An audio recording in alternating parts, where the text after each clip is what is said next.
안녕하세요. 파혼한 30대 초반의 여성입니다. 이혼보다는 파혼이 낫다는 말은 귀에 딱지가 않도록 들었지만 그럼에도 불구하고 지금의 이 착잡한 마음은 어떻게 설명할 길이 없네요. 결혼을 준비하면서 많은 예비부부들이 다툰다는 이야기를 들었고 저 또한 그 정도는 예상하고 있었거든요. 심지어 연애 중에는 남자친구와 크게 다퉈본 적이 없음에도 말이지요.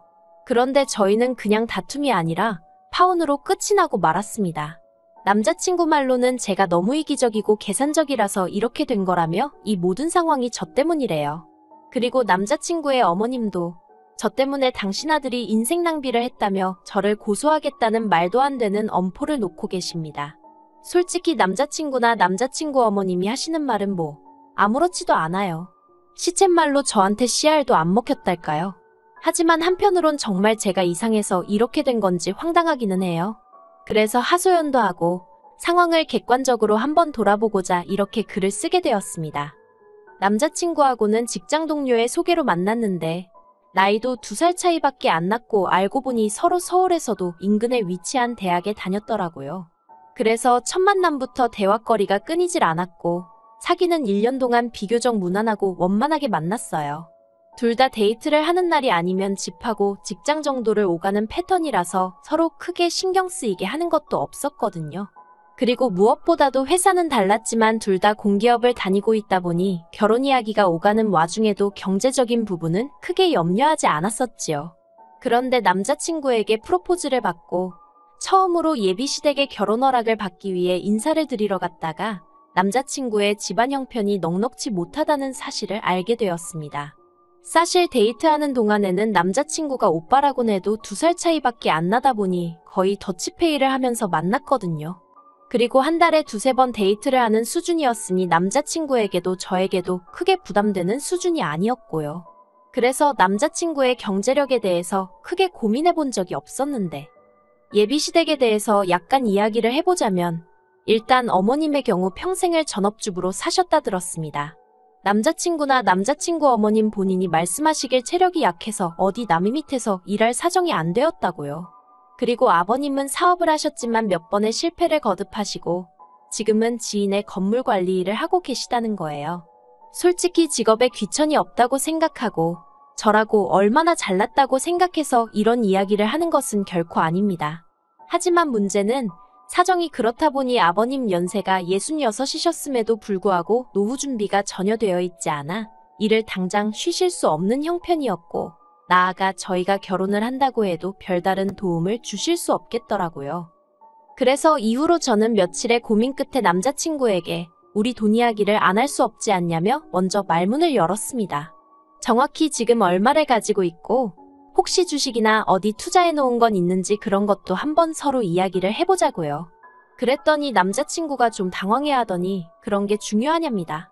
자기가 얼마 버는지 제가 알고 있으면 된 거 아니냐고요. 그래서 그럼 결혼 준비며 신혼집이며 그런 거 할 때는 누구 돈으로 어떻게 할 거고 예산은 어떻게 잡냐고 제가 따지듯 물었더니 한다는 소리가 그런 건 미처 생각을 못했다나요. 먼저 결혼하자고 나온 사람이 어떻게 그런 건 생각을 못했다는 건지 어이가 없었지만 그래도 여기까지는 솔직히 정말 도닦는 심정으로 이해하려고 했어요. 남자니까, 남자라서 남자들은 원래 세세한 건 놓치는 일이 많다고 하니까 말도 안 되는 변명이지만 그래도 이해해보려고 했지요. 남자친구에게 지금 당장 현금으로 얼마를 가지고 있냐 물었습니다. 그랬더니 6천만 원을 모았다고 하대요. 그래서 주식이나 다른 건 뭐 없냐고 하니까 하나도 없답니다. 주식을 해본 적은 있지만 1,000만 원 정도 잃고 접었고 다른 건 관심이 없었다면서요. 그래서 그러면 오빠 부모님께서는 얼마나 보태주실 생각이신지 혹시 이야기해 본 적은 있냐고 물었습니다. 그리고 이 질문에 남자친구가 꽤나 당황한 눈치였어요. 그렇게 제가 단도직입적으로 물을 줄은 몰랐던 거겠지요. 남자친구 말이 솔직히 이야기해 본 적도 없지만 자기는 안 받고 싶답니다. 자기가 벌어서 드리고 가진 못할 망정 나이 33세 부모님에게 손 벌리고 싶지는 않다나요? 그래서 저도 더는 가타부타 따지지 않고 그러냐 했습니다. 뭐 저도 기대가 없었으니까 크게 실망하지도 않았던 것도 사실이고요. 하지만 친정부모님께 어떻게 말씀을 드려야 할지 모르겠더라고요. 어떻게 들릴지 모르겠지만 솔직히 실망하지 않으실까 걱정이 많았어요. 저희 친정부모님은 소위 사람들이 말하는 흙수저십니다. 두 분 다 어려운 환경에서 자라셨고 결혼식도 시에서 올려주는 합동결혼식으로 치르신 분들이에요. 그래도 두 분 특유의 근성과 부지런함으로 가난을 극복하셨고 지금은 어디 가서 적어도 아쉬운 소리는 안 하고 사실 형편은 되십니다. 그리고 몇 년 전 부동산 투자가 떠오르기 시작한 시기에 저에게 결혼 자금을 미리 주는 거라 하시며 2억을 주셔서 제가 그 돈에 대출 1억 5천을 더해 직장 근처에 아파트를 샀고요. 그런데 아파트를 산 이후로는 버는 족족이 대출을 갚다 보니 솔직히 당장 들고 있는 현금은 500만 원 남짓이 전부였어요. 하지만 이게 결혼할 때 문제가 될 거라곤 조금도 생각지 않았던 게 아무리 대출이 끼어 있다고 해도 제가 집을 해가는 거잖아요. 그리고 솔직히 아파트를 팔기만 하면 대출은 한 번에 갚을 수 있을 만큼 아파트 값도 많이 올라있던 상황이었고요. 아무튼 그래서 저희 친정부모님은 그래도 당신들이 저에게 남 부끄럽지 않게 해주셨다 생각하고 계셨고 저도 전적으로 동의하는 바였습니다. 그렇다 보니 남자친구의 상황을 어떻게 설명해야 할지 솔직히 난감하더라고요. 그런데 제 걱정은 기우에 불과했습니다. 저는 저희 부모님께서 경제적인 부분만 놓고 봤을 때 저희랑 비슷하거나 나은 환경을 원하실 거라고 생각했는데 부모님께서 결혼할 땐 돈보다 중요한 게 많은 법이라며 남자친구와 제가 진심으로 사랑한다고 하고 둘 다 앞날 창창한 젊은이들이니 당장 돈이 좀 없는 건 큰 문제가 아니라고 하시는 거예요. 그리고는 결혼을 허락해 주셨지요. 그래서 저는 시쳇말로 까놓고 말해서 남자친구 쪽에서 저나 저희 부모님한테 고마워할 거라고 생각했어요. 생색내자고 유세 부리자고 하는 소리가 아니라 솔직히 아무리 세상이 바뀌었다고 해도 여자 쪽에서 7억이 넘는 아파트를 해가는데 남자 쪽에서 6천만 들고 오는 게 흔한 일은 아니잖아요. 그렇다고 저희 부모님이 남자친구 쪽에다 이거 해와라 저거 해와라 하신 것도 아니고요. 오히려 시계며 정장이며 뭘 해줘야 하냐고 고민을 하시는 분들이셨습니다. 그런데 세상살이가 다 제 마음 같지 않다더니 남자친구 쪽에서 나온 이야기는 정말 예상 밖이었어요. 양가에서 결혼 허락을 받고 조금씩 결혼 준비를 해나가는 중이었는데 하루는 남자친구가 집에 관해서 할 이야기가 있다고 하더라고요. 그리고 저로서는 무슨 이야기를 하려고 그러는 건지 짐작도 되지 않은 상황이었어요. 그런데 남자친구가 자기 6천만 원 이야기를 꺼냈습니다. 아무래도 제 아파트의 대출이 1억 정도 남아있긴 했지만 남자친구가 모았다는 6천만 원으로 대출을 갚아버리면 저희가 결혼식을 비롯해 신혼여행도 그렇고 혼수도 그렇고 그런 걸 지불할 형편이 되질 않았기 때문에 대출은 대출대로 두고 일단 남자친구가 모은 돈으로 결혼식을 비롯한 여러 가지를 치르자고 한 상황이었거든요. 그리고 돈이 남으면 그 돈으로 차를 한 대 살까 그 정도 이야기만 오가는 중이었달까요. 그런데 남자친구 어머님께서 남자친구더러 그렇게 하지 말고 그 6천만 원을 저를 주고 대신 제 아파트 명의를 공동명의로 바꾸라고 하셨답니다.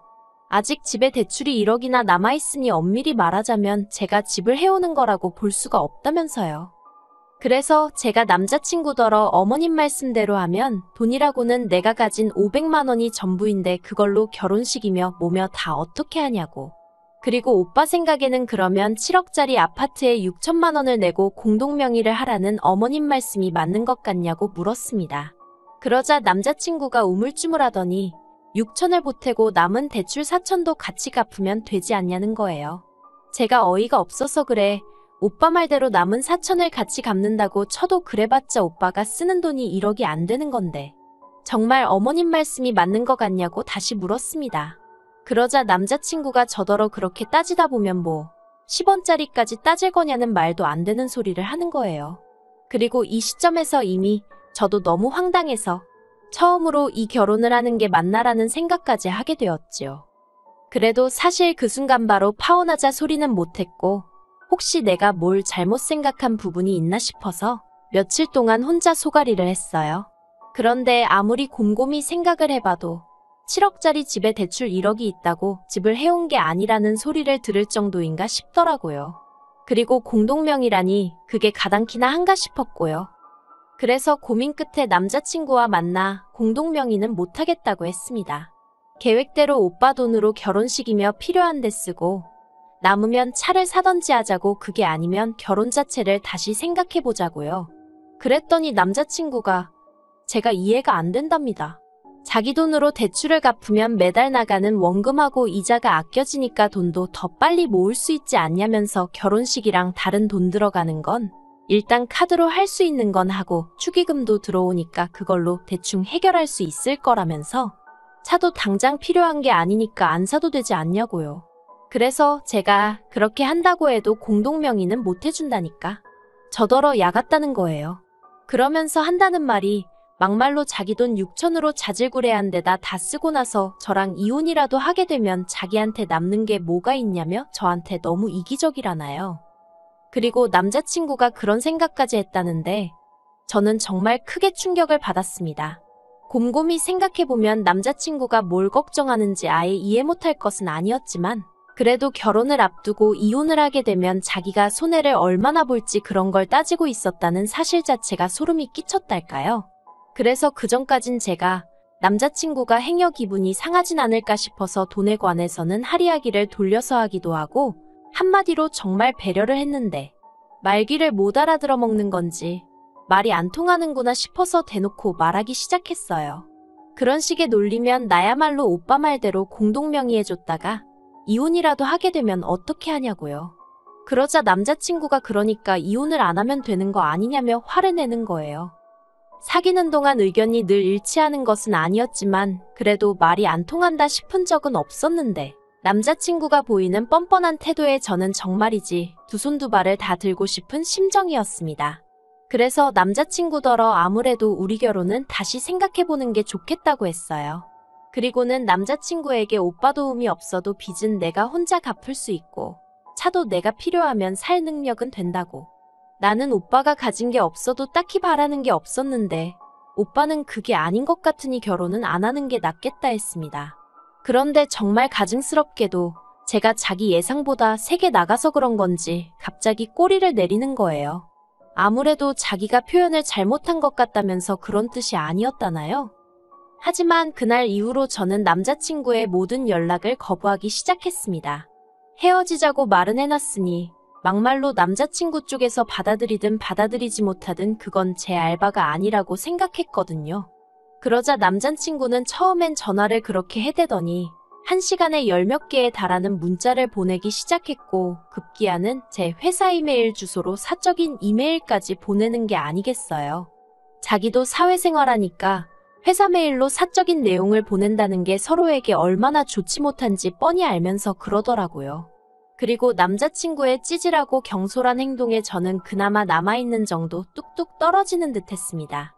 그리고 급기야 어떻게 된 건지 한 번밖에 뵌 적 없던 남자친구 어머님까지 저희 회사 앞으로 찾아오셨더라고요. 너무 당황스러웠지만 로비에 보는 눈도 많고 아는 얼굴들도 있어서 일단 근처 카페로 모시고 갔어요. 그리고는 어떻게 무슨 일로 오신 거냐 물었습니다. 남자친구에게 저희 헤어진 거 못 들으셨냐고도 했고요. 그러자 그 일 때문에 오셨다면서 저더러 너무 괘씸해서 한마디 하러 오셨다나요. 황당했지만 여전히 회사 근처라서 저도 똑같이 큰 소리를 낼 수도 없었고 그래서 일단은 듣고만 있었어요. 그런데 남자친구 어머님 말씀이 정말 하나하나 가관도 아니더라고요. 당신 아들 나이가 33으로 저만 아니었으면 더 참하고 잘난 여자를 만났을 수도 있다면서 제가 당신 아들의 시간을 낭비하게 만들었답니다. 그리고 당신은 그런 것도 감안해서 아파트 공동명의 이야기를 꺼냈다는 거예요. 솔직히 무슨 소리를 하는 건지 이해가 전혀 되질 않았어요.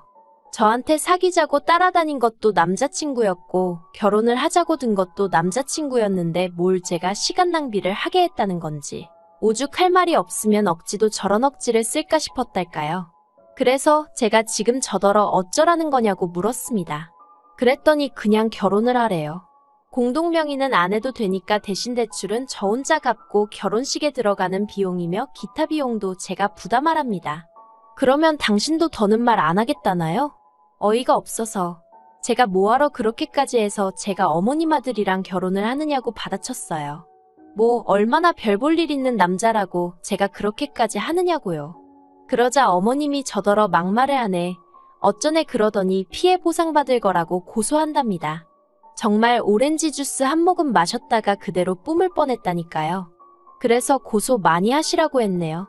그리고 그게 엊그제 있던 일로 이제 남자친구는 저더러 독한 엑스니 뭐니? 난리도 아닙니다. 정말 적을수록 제 머릿속이 깨끗이 정리가 되는 기분이네요.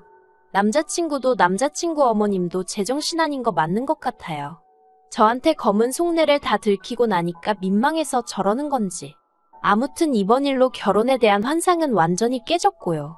막말로 제가 능력이 안 되는 것도 아니고 혼자 살던지 아니면 다른 사람들처럼 수준에 맞는 남자 만나야겠어요. 마음이 정말 헛헛합니다.